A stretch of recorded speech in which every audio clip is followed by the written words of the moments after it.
Hey,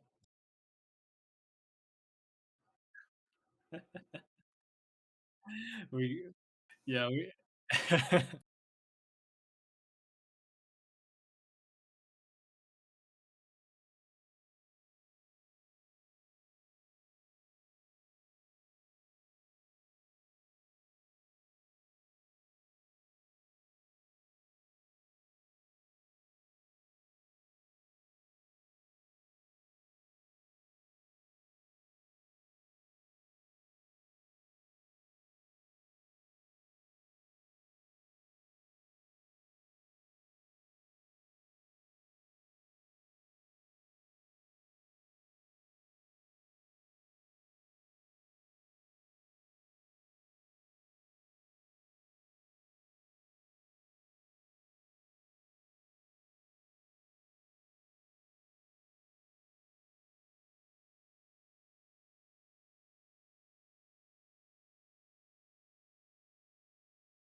it's in the minimum requirements for the game. Specs.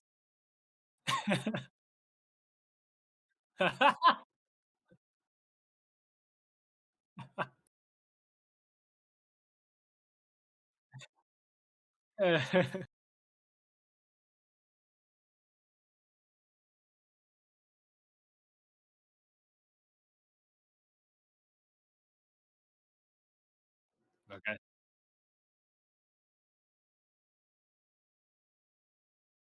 that's surprising.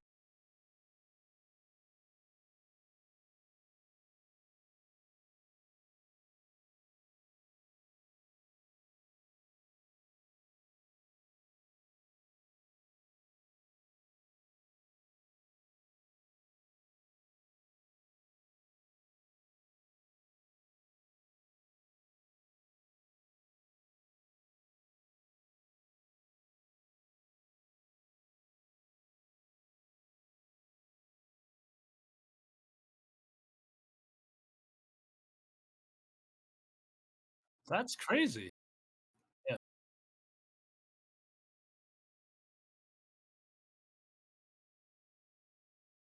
wow,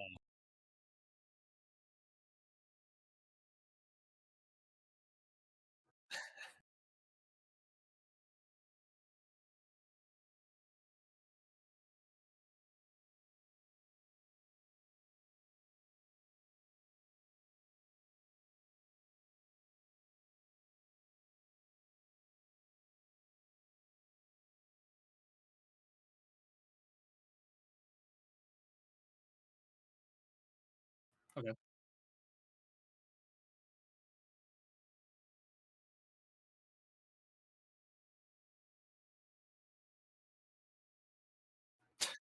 For the last podcast, yeah.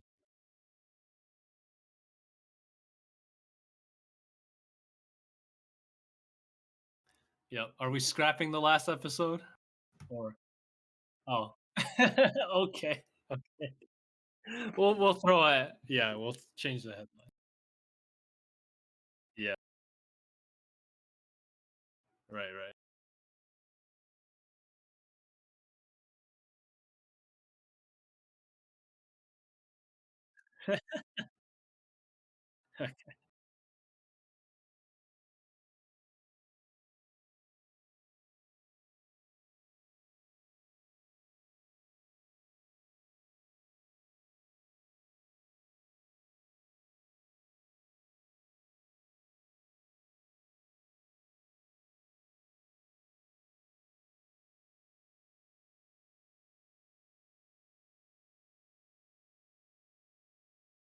Interesting.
In terms of that sort of co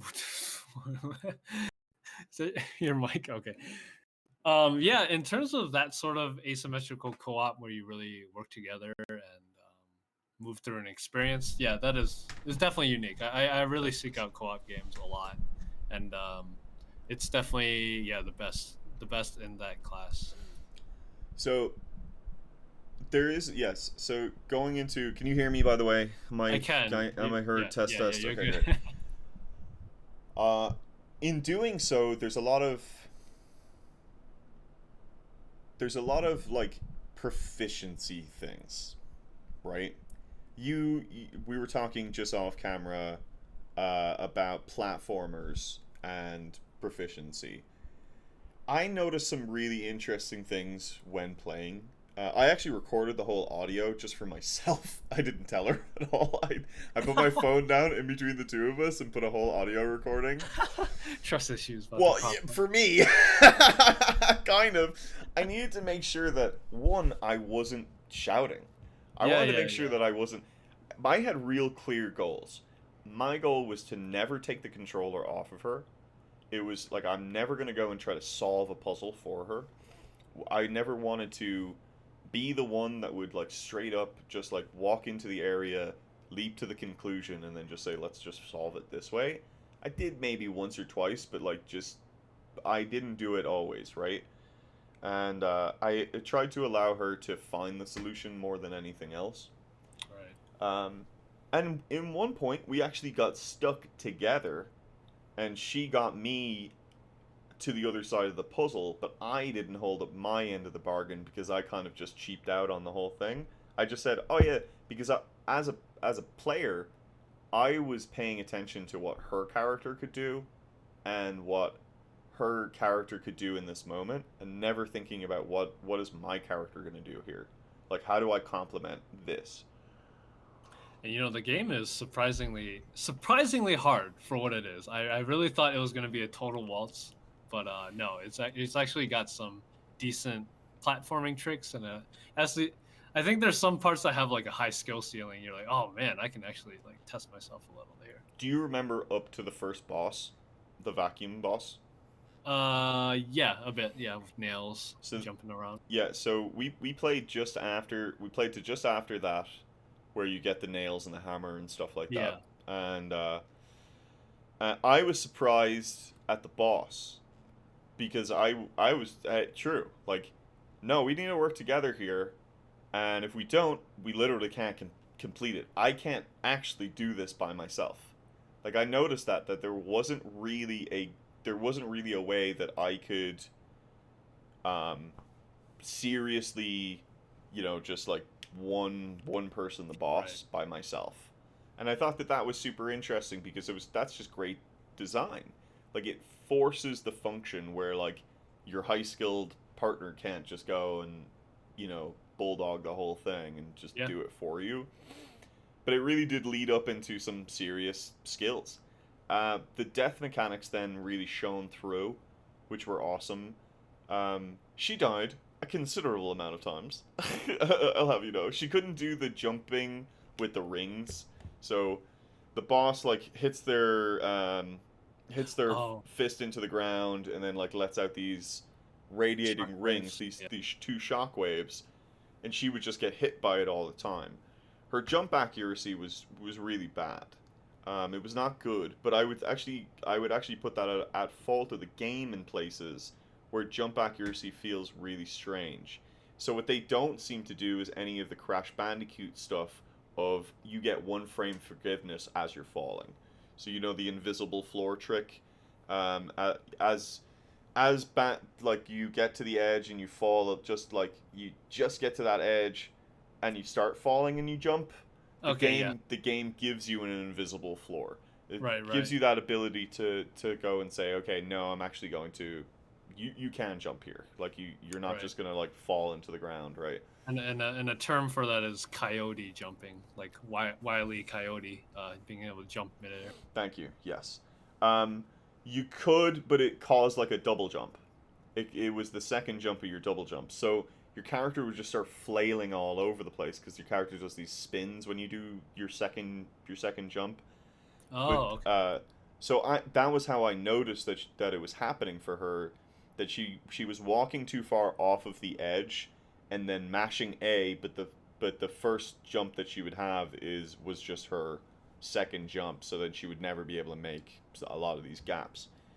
And a lot of that came down to just like, you know what I mean, she didn't know about Mario holding, right? Like I press A longer and the higher I jump. Yeah. I press A at the top of my jump and I get the bigger second jump, right? She didn't have any lexicon of game mechanic of that in her mind. So as soon as she would get to a place where she was like, I need to go really far, she would just mash A as quickly as she Yep. could. And it was interesting because she never really picked up on it herself. It was like the one place where I had to be like, okay, no, no, no, no. We're just gonna stand here for a second. And I stood our two characters beside each other, and I said, jump once. And her character just jumped like that, and my character jumped like this, and like landed. And she was like, and she didn't even. I had to kind of point it out, but maybe I pointed it out instantly. I was like, "Do you see how my character goes so much higher than yours?" And she was like, "Ah, what's that all about?" Right? So then we started getting into it. Then we started learning more proficiency, and it was the one moment where I had to kind of be like, "All right, let's handhold this because we're not getting past this puzzle unless we do So this." I guess there may have been. Do you think there are sections in the beginning that force you to do a high jump? There Or maybe is. there was, and maybe she didn't pick up on the difference, which is very likely.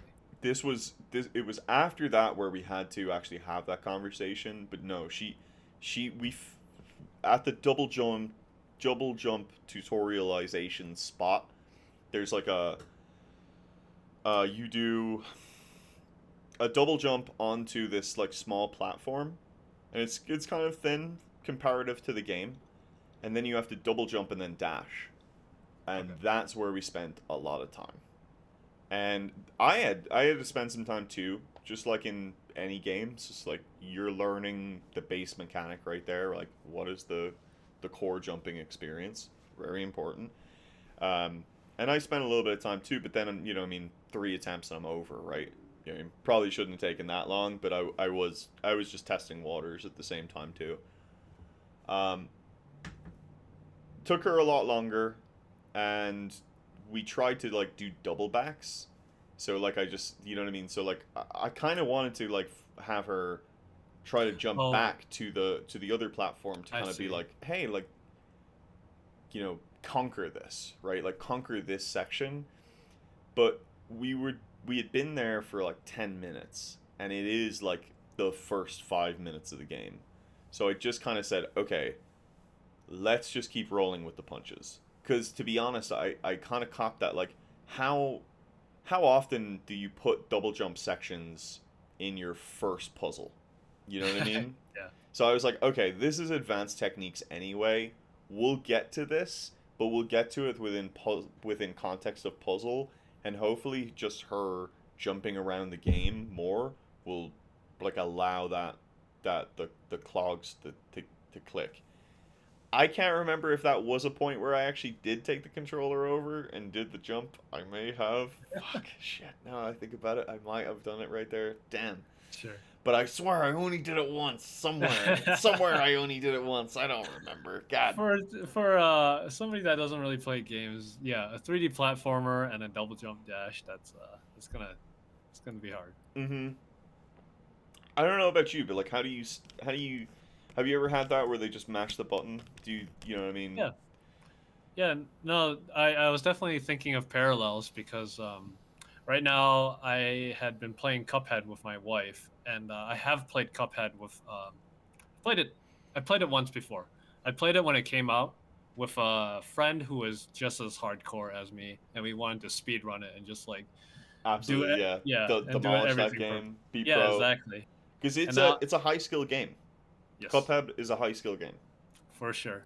And I my wife, she does not like platformers at all. She her preference are more games like Stardew Valley is one of her favorites and stuff. So she has a lexicon of it and she can play these games, but certainly not a speedrunner level.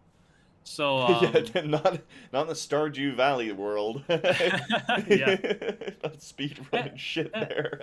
and like you said, we blitzed through the early levels a bit too fast. I mean, we can't help it, but because of that, she never really developed the parry timing. So when she has to parry, so in Cuphead, when you jump, when to parry something, you have Yeah. to jump first and then hit the button on the parry. So a little Ooh. different than most parry games. So because of that, So when risk she needs, reward. You gotta like really put yeah, yourself out yeah, there. yep, it can be tough, especially if the bullet is really low to you. You're like, can I actually hit this button in time? Even at a high level, you wonder that. Hmm. So when she goes for a parry, she tends to mash jump. She mashing jump and parry at the same time because Panic at this moments. point, we've pushed so far into the game that like everything is hard, and she doesn't have time to sit back and understand the parry timings and stuff. No, that's great. So yeah, so that is an example, very similar to what you said. Um, how do you think that you would, as like as a gamer, as somebody who works in this industry, right? Yeah, Do you think that you should try to, like, I always think that I should try to impart that knowledge, right? But I don't have a great way of doing that. And I also don't want to put any pressure on her to get better and try to push past a skill cap that she doesn't necessarily have right now. But I do want her to learn, and if I know that yeah, she can learn in this way, um, you know, that's then we gotta try something. So my example was to sit down and try to teach intentionality a little bit more. Like, hey, like here's my like I try to teach her my process. Like when we were talking about Zelda Breath of the Wild and I jumped in for the first time and I spent like 20 minutes just like climbing a wall and just yep, playing on the wall. yep, Like literally just trying to very intentionally learn the mechanics. Okay, what happens when I press A? What happens when I press and hold A? What happens then when I press and hold A, let go, and then press A again? Oh, okay. What happens when I press A at that second time? Can I find the top? And trying to show her that style of exploration. And yeah, it was interesting. She, even though she was doing it, she didn't necessarily recognize what was happening. And that's funny, from a UX perspective, because you're like, that's what you want, right? Like you want to put things in front of players and think that they're going to get it. But we were back to the basics of just, of just jumping. Things that jumping in platformers that you would have learned a long time ago if you had right, touched any game in the past, 20 years or whatever, right? So we did get there, and when we went through that little exercise, it was crazy at how much smoother things went. We started speed running, but when we got to the boss, it was even better. And I think this is where the game really shone through for me, and I was very interested to see how they would do this. Pacing of the game is awesome, by the way. From we played first session from tutorial to beginner boss, and I couldn't believe they even had bosses. The whole time I was just like wondering, like, what's this difficulty curve gonna be? And it wasn't like the low of the low. It was a decently high enough thing. Um, but we get to the first boss, and she dies basically over and over and over again. Now her respawn is based on me staying alive. So once she's kind of used up all of our lives, the fight still continues, and the pressure then becomes on me as the pro gamer to stay alive. And that's an interesting thing too, because that leveled up my gaming experience. Because all of a sudden permadeath meant something. If yeah, it meant my ego, it meant yep, my whole standing, it meant my gamer prowess of like I am not going to die to this. If I die, we die. And if we die, we reset. And that was super fun because she was still getting the experience, although albeit a bit of a frustrating one, and I couldn't pay attention to exactly like, hey, how can I make your experience better within this boss, right? I never taught her like what I was doing there, right? Like these circles are coming at me. I'm watching them and then jumping over them, right? Just like you would jump to the radius because like they're coming at you. So it's like when, you see people jumping over cars and stuff that are coming at you. It's like your travel distance is different, so you get it right, right? And then there's mines falling all over the place, and then there's explosive barrels that start following you, and you have to Yeah. place the explosive barrels in a proper section. Like that was super World of Warcraft. Like that was like I've seen old school RuneScape bosses do Yeah. things like I, that. I remember thinking the same thing. I was like, this is kind of cool. So we paired off on rolls on the suck and throw, right? And her proficiency at aiming the thing at aiming the vacuum was low. She didn't really understand it, so that every time that she was doing it in all of the mechanics leading up to that point, she was just like letting it fly all over the place. Sure. So I just kind of took that role. It was like, hey, like I'm gonna do that. You focus on getting the things, and I'll focus on killing the boss. Right? Worked out. Perfect partnership. We managed to make that work, and killed it on the second try. We died the first time, and we died because we were kind of like she was dying over and over and over again, and I was, you can't do the boss sequence by yourself, so I just kept getting I just like laxed. I'm like looking over more than anything else, and then I died. But that second time we got through it, and we got through it really simply, like very very very very easily, and her sense of accomplishment was awesome. And my Good. sense of Good. accomplishment was big too, because I was like, that wasn't the easiest thing in the world. Like that, you know what I mean? I can imagine that being a difficult thing. Yeah. Absolutely. And then straight after that, then level up. We get nails and hammers, and then all of a sudden the game has changed again, and I'm excited to see where it goes from there. We haven't gone any further, but The game is unbelievably dense, like in terms of content. I was like, wow, this is what a AAA co-op game really is and should be. no, it's crazy, isn't it? We did. So, did you guys play any of the mini games? The only mini game we Yeah, yeah, played so far is Whack a Mole. yeah. I think we played all of them, and that can be brutal for somebody who's not as strong. I have, yeah, yeah. So we played Whack a Mole, and I got in the thing, and I beat her every single time. Yeah, It yeah, was like you're not beating me here. I was like, I'm in your head. I yeah. know exactly, but I also was like, this is kind of impossible for you to do anything. But yeah, that was interesting. Um, but this leads me into topics, I guess, where themed co-op games like this, and where co-op games are right now is like I've always wanted local co-op to be bigger than what it is. Yes. I believe in local co-op. I believe that there's so much unexplored magic that can happen in local co-op, but we just don't have the resources or the ability to jump over the barrier For sure. to do certain things, right? And local co-op for indie developers is massive, right?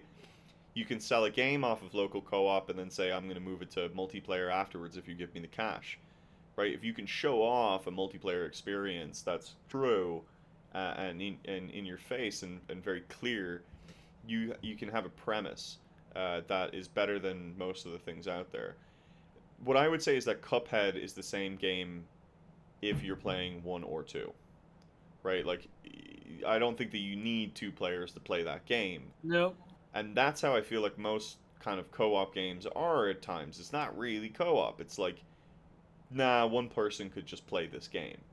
And there's a. Oh, this is something I rant about all the time. I'm pretty sure I've said it in a previous video, but I hate most co-op game designs, or at least um, I always rant about Left 4 Dead, mhm. and most people are shocked because they're like, "Oh, that's a great game. What are you talking about?" But anytime, almost all my experiences playing Left 4 Dead, I was just like looking at a door and shooting zombies, and my partners were looking at another door, and the coordination was almost nothing. So that there's, I don't feel like a lot of co-op games are actually cooperating and communication.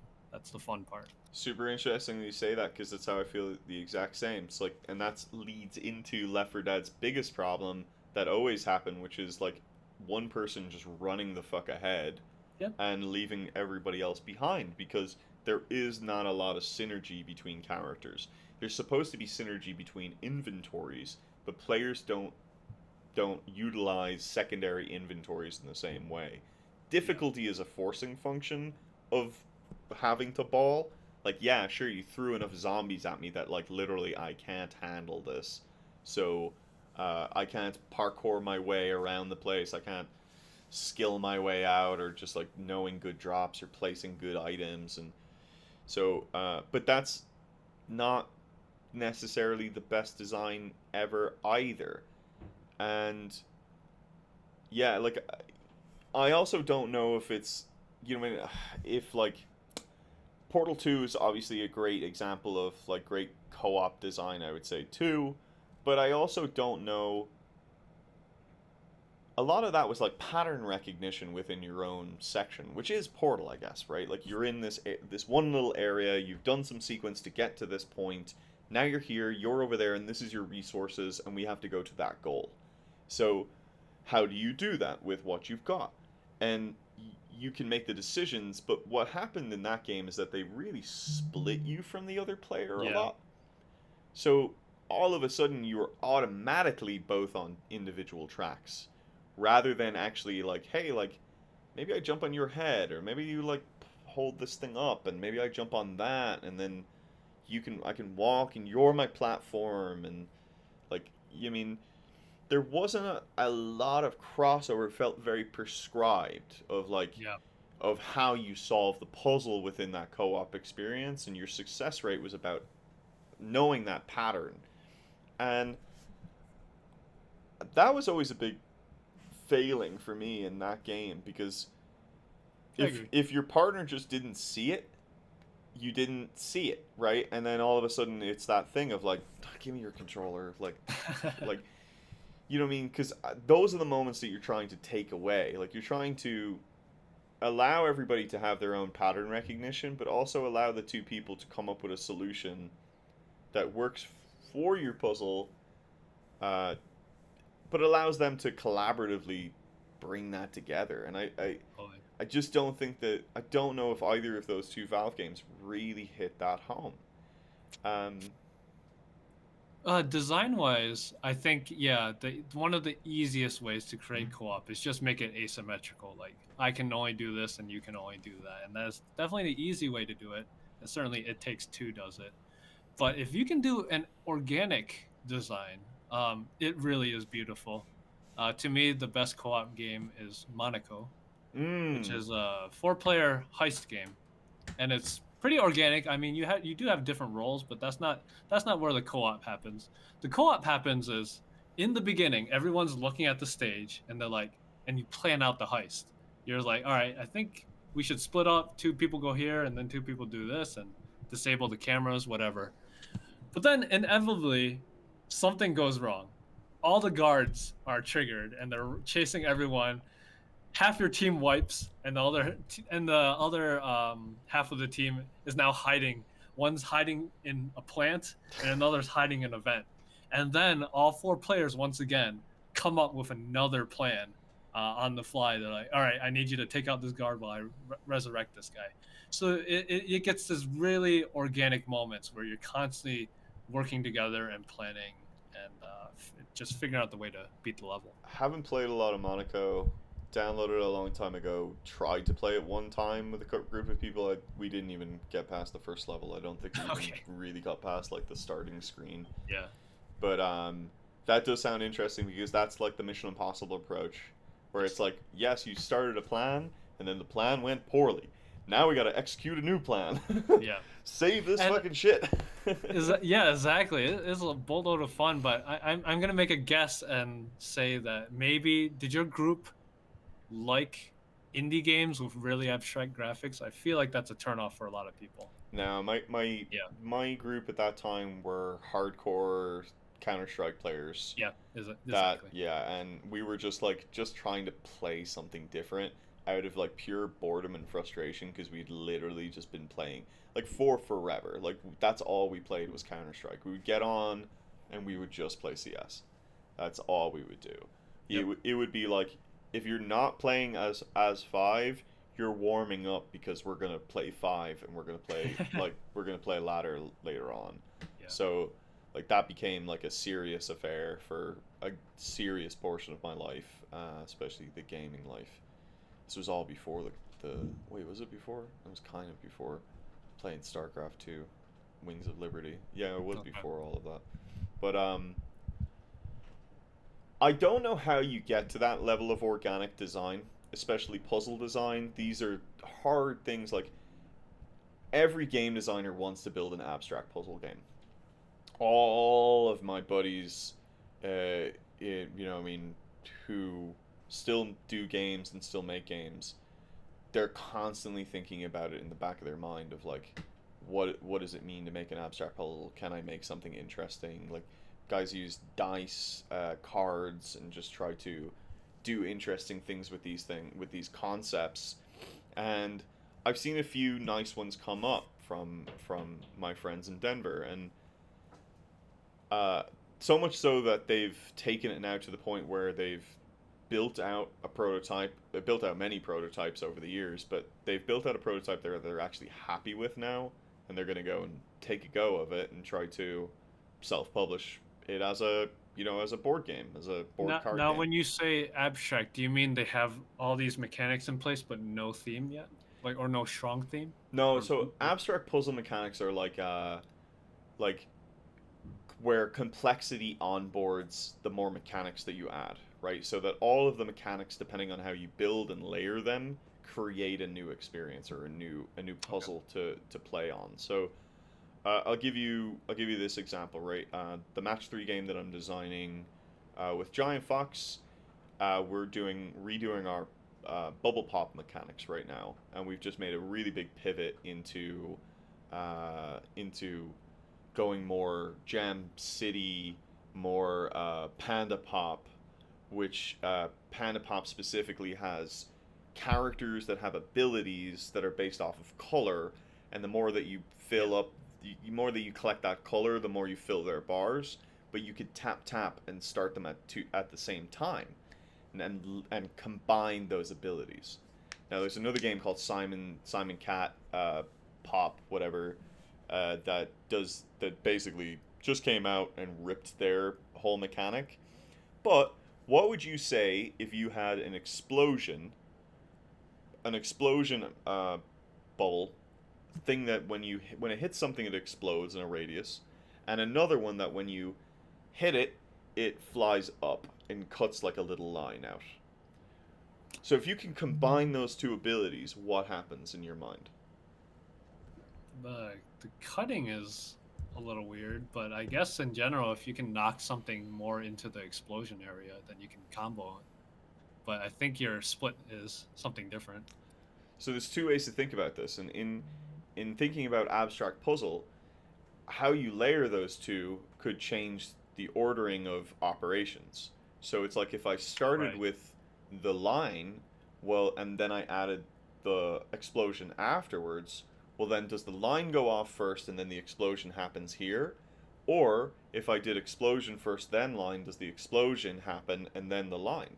Or does it explode and it explodes up the line? So it's all of a sudden a bigger clear and there's more interesting ways. It's like thinking about how these mechanics layer into each other, because when we have four abilities, all of a sudden the combo space becomes it comes 4 by 4, right? So it becomes 16 different combinations that you can make off of very small base mechanics. This Yeah. one explodes, this one cuts in a line, this one we had a nice one that like converts orbs to other colors. So in that combo, you let's say you had the line, you did the explosion, and then you had the converter. Well, you shoot this, it does the line, and then it explodes, but it doesn't clear. It explodes, doubles the explosion, and converts a big area into the exact same color on the board, so that you have this much bigger area deeper into the board that is all of the exact same color with a leading tail to that thing. So all of a sudden the player is able to really clear like a major part of the board just by being able to recognize the pattern of the thing. So long and short, getting this back to co-op design, I don't know how to get to there in terms of the organicness and also while crafting an experience. And if you open up too many different avenues in puzzle design, especially in co-op design, there's almost too many ways to abuse the puzzle. So it's like best scenario path is like I want the players to be able to do this. This is the sequence of how to complete the puzzle. But they might not do that. So you have to be like very cognizant in playtesting of like how are players completing your things or looking at your puzzle and recognizing the pattern, or are they seeing the thing that you're trying to put out? But Yeah. I don't know if you do it that. I think you gotta kind of do it that top down. Like there's got to be puzzles like that where it's like there is just one solution and you just do that one solution. But how do you allow the player? How do you build puzzles to allow players to be able to solve in creative ways and feel creative doing it? Is just is a hard process. Like and I don't know how to do that just organically. Like I don't know if there's like a process to really do that thing. I don't have it anyway. I don't have the knowledge to do that. Yeah, for sure. There's probably some frameworks out there to work backwards and stuff, but you do bring up an interesting and unique issue with local co-op, I'd say. So as you're talking about your whole playthrough with It Takes Two, there's one thing I was thinking about, which is how onboarding works in local co-op.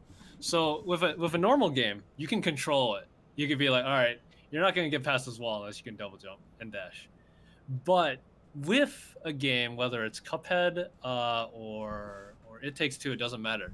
You have a second player, and that person can act as a onboarding mechanism. So he's like, "Oh, you're supposed to actually time your parry," or this plant boss always hits high. So you as a partner can accelerate the other person's growth. But that's not always a good thing. Hmm. That's not always a good thing because in a lot of cases, oh, especially Cuphead, because I can carry as one player, I have brought my partner way further into the difficulty than she should be. Yeah. Which now it's hard, you're dying. It's frustrating because you feel like your partner is always saving your ass and reviving you. There can I think that's an avenue maybe people don't think about too I much. was extremely worried about that on the Yeah. boss. That was the Yeah. whole thing for me. She just kept dying, and I didn't want to say anything because I'm also trying to just keep us alive. Right. I'm like, I'm fighting for my fucking life. I'm just all R. Kelly up in here, like I'm full on. Like just trying to keep us alive and not lose Yeah. my own gamer pride. I'm not dying to this fucking stupid toaster, Yeah. and so. But I was hella worried that the whole time that with her, lower proficiency that was exactly going to happen, and it did.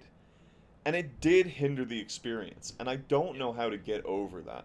There was no teaching moments for those base mechanics outside of that boss.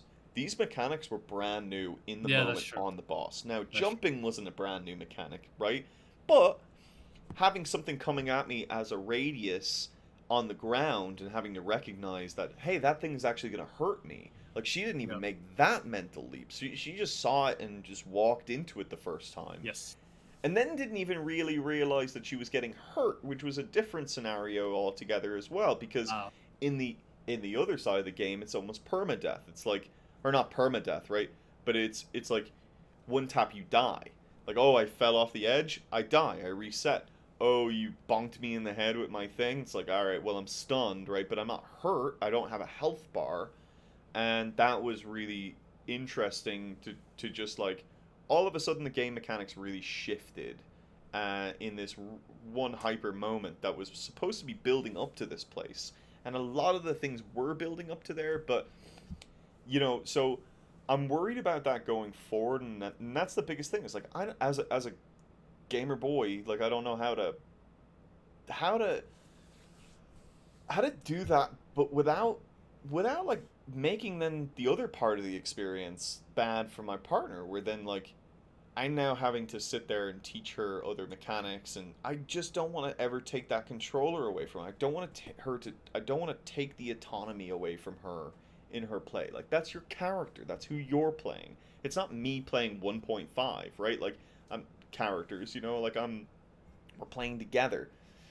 And I'm curious, I'm looking forward to going through those gripes because I know that they're going to Yeah. happen, and I know that we're going to hit a point where it's just going to be like, oh no, like I need, okay, we're gonna really work on this, and I don't want to build that into a frustrating experience then either. And I hope that this game, you know what I mean, the game's onboarding has been good so far. The theming has been amazing, and we've just been working nicely towards that. But yeah, Well, I will say that will definitely be a problem with a lot of co-op games, especially Cuphead, which just gets harder and harder. But fortunately, with It Takes Two, because it has such a huge budget, they just throw new content at you. They're like, okay, hammer and nail. Okay, we're done with this mechanic. Here's a new no. mechanic. So it just keeps throwing different mechanics at you. So it's more of a horizontal progression. It does get harder, but it's not like it keeps stacking hammer and nail and gun and That everything on top. okay, that disappoints me. I like Yeah, my yeah. nails. I like being able to throw my nails. Yep, yep, yep. You have a heart out. I do. Yeah, don't worry about it. Look, we could riff on this topic. There's so much more Yeah. to talk about here. I'll give an update per progress. She's here until the 14th. It's the 12th now, so we've got 2 more days to basically finish this thing off while she's here, and I'm hoping we get to play more tonight, and Sounds we'll kind good. of go from there. It's a topic I care about too. Local co-op is near and dear to my heart as well. It's yes, yes, everyone is proficient in Discord and you can easily hop on and have a social experience. But I will say, being next to the person is a completely different It's experience. completely different. It really and truly is. It makes you genuinely feel like you are tackling a problem together. Yeah. You can see the reaction, the Yes. frustration, you can see everything about this person. You almost become one as the controllers move into the screen, and you really do feel like you are this tandem thing rather than this like disembodied voice that's Yeah, just, yeah, you exactly, know, exactly. because that's a whole thing. We're not going to go into it, but interpersonality between like who you think your character actually is, and you know, if you're playing the game and it's multiplayer and they're online, they're playing Wheatley and they're talking to you, so they're talking to you almost through their character. So you like look at their character and Yeah, that's they're interesting. talking and you're talking back. But It's when very you're in the interesting. room together, you're talking side by side. So you're almost like one brain, whereas in the other one, you're two brains trying to meld. And Yeah, that's a really good observation. anyway, that's it. We'll just throw. Thanks, All right. Calvin. Appreciate Yep. you.